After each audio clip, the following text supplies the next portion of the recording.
everyone, Cheri. Welcome to Corset Q&A number 32. This week I am here with Renee, our social media manager. So hi Renee, how are you? Good, how are you, Cheri? Ah, fabulous. So what's some other things that you hear with all the social media that you do from customers? Lately people have wondered about warping and how they know if their corset's warped and how that happens and how they can prevent it. Is it ruined? Do I need a new corset? Right. And that is a very excellent question because we do get people that will warp the boning of their corset and they're like, warp, what does that mean? I happen to have a warped defective corset here. Yes, it was sent back by a customer that had just tried it on. The rest of the corset is in really good shape, but because this front busk, and I don't know how well, it's caught up on there. Some of you can see that as I warp it some more. It's because that pin is even bent. It's been so warped. So take a look here. You see that? It's all cattywampus. Now, Cheri, how does that happen?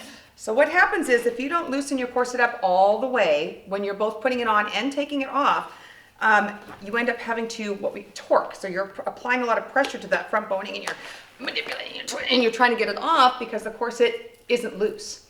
So we have some links that we're going to put down below to show you the proper way to put your corset on to make sure that doesn't happen. But really you just need it to be really, really loose so that you can almost overlap this before you try to pop those pins and loops together, and then you can avoid warping and really ruining your corset. These bones along here are straight, just like the bones in the back, which also can warp, and so they only bend, this direction. If you try to bend them side to side, they're going to warp. Unlike your spiral bones here that are meant to bend multi-directionally, these ones are not.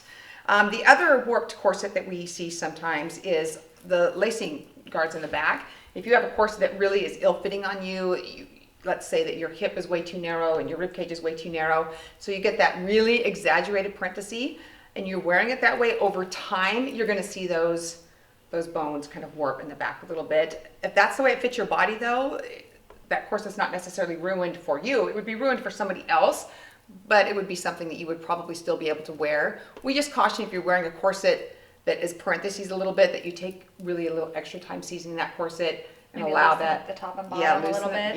Yep, don't worry about it gapping while you're seasoning so that doesn't just totally bend and warp your corsets. How's that? That's perfect. Thanks, Cheri. Awesome. Hey, let's warp in that end card. All right.